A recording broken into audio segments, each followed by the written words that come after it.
Buset, ini berhala gede banget nih. Sembarangan, ini tuh uang kita. Buset, uang gede banget. Buset mulu. Kita tuh suku ya dari Mikronesia. Zaman dulu kita pakai batu ini buat belanja. Namanya rhinestone. Lah terus kalau belanja bayarnya gimana? Dia angkat gini kan berat tuh.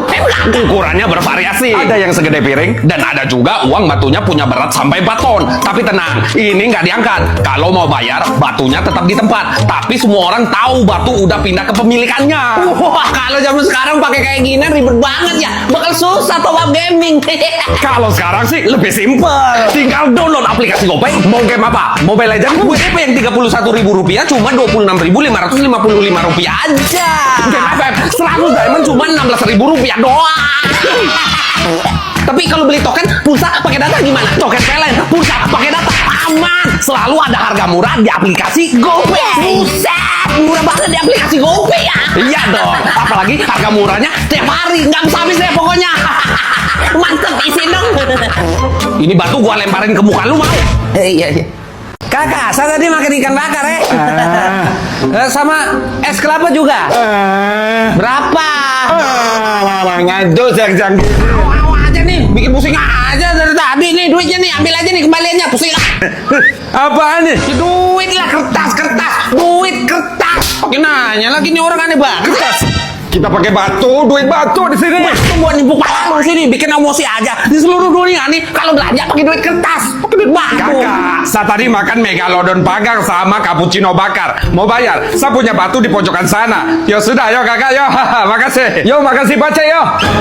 Pakai batu beneran. Kau pikir saya bercanda kah? Di suku Yap Mikronesia, kita pakai rhinestone sebagai alat pembayaran. Bentuknya kayak donat, batu, atau roda. Ukurannya sebesar piring kopu buat makan, sampai ke besarnya sebesar masalah hidup dan beratnya sampai 4 ton. Batu rai ini harus dipindah saat transaksi. Cukup diumumkan secara lisan bahwa kepemilikan batu sudah berpindah tangan. Oh, ini di Mikronesia gitu ya. Kirain di Indonesia bagian timur, pakai logat timur soalnya. Clickbait, gitu aja nggak ngerti sih. Ada lagi kayak gitu. Ya udah nih, bayarnya nih pakai batu nih. Kosto bercanda. Ini batu biasa, tidak bisa buat bayar. Ini batu cocok buat dilempar saja. Kakak, kok tak apa-apa toh? Maaf kakak ya? Iya nggak apa-apa kok. Pakai nanya lagi, aduh. Sebut ini 3 hal yang nggak akan pernah kamu lakuin seumur hidup. Durhaka sama orang tua, selingkuh, sama jadi anggota DPR. Wih, mantap. Orang baik nih pasti nggak mau jadi anggota DPR karena takut ikut-ikutan korupsi kan ya? Oh bukan, nggak ada duitnya. Nggak ada duit gimana maksudnya? Nggak ada gajinya.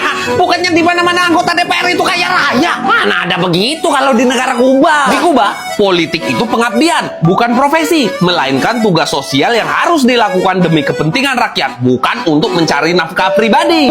Salut banget. Tapi gimana bisa hidup kalau nggak ada gaji? Berfotosintesis. Ini manusia, bukan tumbuh-tumbuhan. Anggota DPR-nya kan punya pekerjaan utama, kayak guru, dokter, buruh. Ya mereka makan dari sana. Jabatan politik itu identitas, bukan pekerjaan yang harus dibayar. Nggak enak banget dong. Kalau mau nyari amal, mengabdi ke masyarakat, ya jadi anggota DPR. Tapi kalau mau kaya, mau nyari duit, jangan jadi anggota DPR. Mending jadi pengusaha aja. Makanya gue nggak mau jadi anggota DPR, soalnya gue mau jadi kaya. Jijik jadi anggota DPR. Kalau di Indonesia mau kaya, mau dapat pensiunan, ya jadi pejabat. Jadi anggota DPR no, gajinya ratusan juta. Gas ke Indonesia yuk. Giliran duit aja cepet. Dasar manusia. Amerika nyerang Iran. Iran juga nyerang pangkalan militer Amerika di Qatar. Aduh, perang dunia ketiga makin dekat nih. Aduh, gawat dong. Bila bom nuklir diledakkan. Gak mau. Kalau Swiss sih aman, soalnya negara kita tuh negara netral. Lah Indonesia non-blok kok. Nah, tapi kita punya bunker bawah tanah yang cukup untuk nampung seluruh populasi di Swiss. Bisa ngumpet. Selandia Baru katanya juga aman. Soalnya kita itu jauh dari zona konflik gitu sama kayak Islandia. Dan ketahanan pangan kita itu juga bagus banget, banyak stok. Kita juga jauh kok dari Iran, dari Israel, dari Amerika juga jauh. Tapi kan lu dekat Cina, negara lu bakal dilewatin kapal perang terus di Selat Malaka. Aduh sibuk. Sifu tolongin saya, Sifu.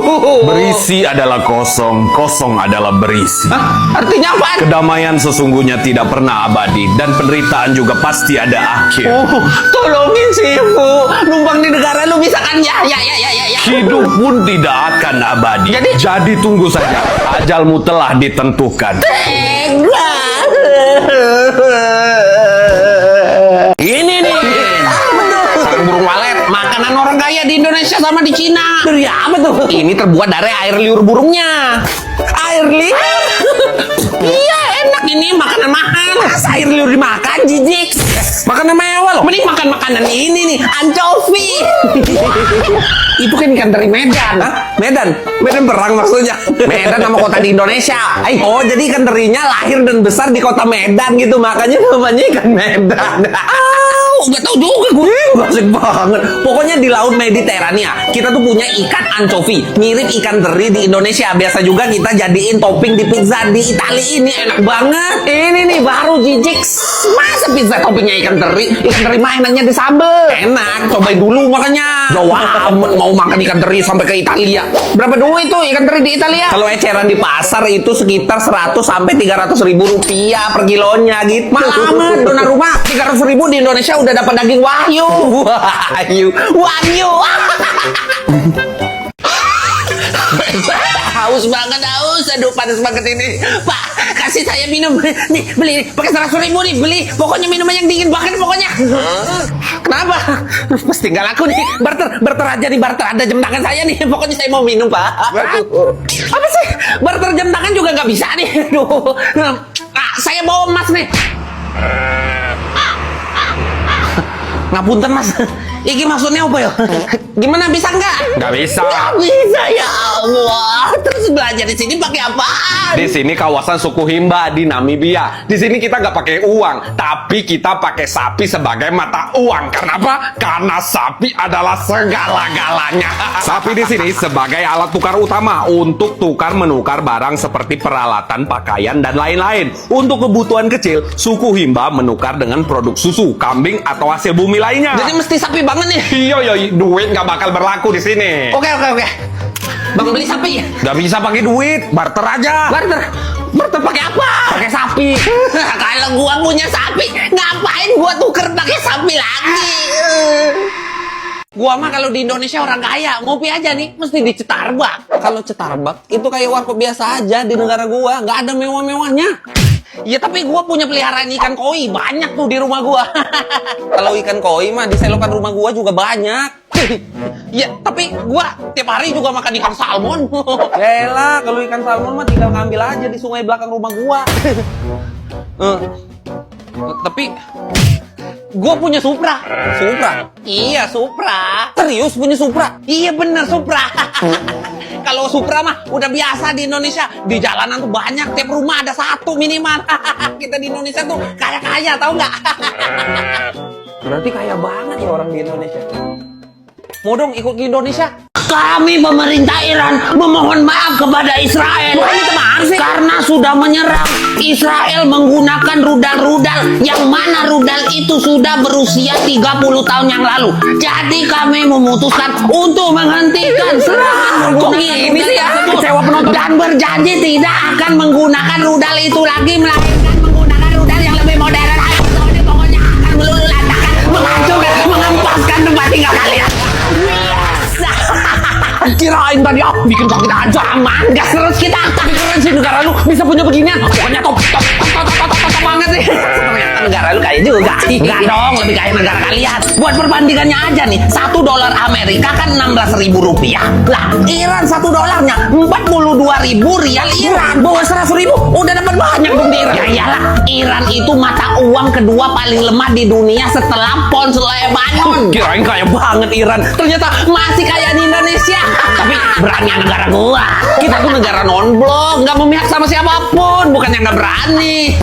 Nah, sama aja itu.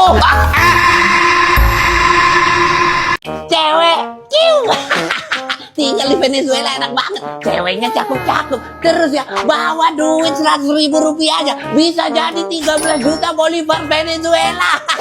Kaya gua. Party dulu kita. Kaya gua. Kamu tuh nggak boleh denger musik keras-keras di Venezuela ini. Mau di penjara kamu, ha? Enggak kok, Pak. Ini saya matiin kok. Udah, masak aja. Nah, ini enak nih. Loh, ikan kamu itu belum mateng. Sini penjara. Loh, penjara lagi. Saya juga masak ayam kok, Pak. Kalau ini sih kematangan, keras gini. Penjara. Loh, kok dikit-dikit di penjara sih, Pak? Ya, di sini emang gitu peraturannya. Dengar musik keras-keras di penjara. Masak nggak mateng di penjara. Masak kematangan di penjara. Ngebut di jalan di penjara. Lambat banget pakai motor di penjara juga.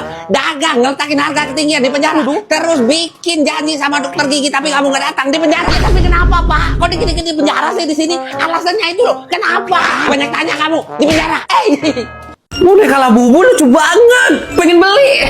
Labubu. Iya, mau beli juga lu. Bareng aja. Labubu. Pazuzu. Mana coba lihat Labubu. Nih. Loh, ini Pazuzu. Hah? Kok mirip ya? Matanya melotot sama. Terus giginya tajam-tajam kayak gitu juga sama. Labubu, Pazuzu. Namanya juga hampir mirip. Emang Pazuzu apaan? Ini Pazuzu, makhluk mitologi Mesopotamia kuno yang sekarang wilayahnya dikenal sebagai Irak dan Suriah. Pazuzu ini dikenal sebagai raja roh jahat angin yang membawa penyakit, wabah, dan penderitaan. Nggak mungkin. Labubu kan mainan anak-anak. Pazuzu kan setan gitu. Meskipun Pazuzu ini roh jahat dan nampak mengerikan, patungnya justru sering dipakai sebagai jimat pelindung terutama untuk ibu hamil dan anak-anak untuk menangkal roh jahat. Labubu juga nampak serem gitu kan, tapi malah dikemas dengan lucu dan jadi teman anak-anak. Jangan-jangan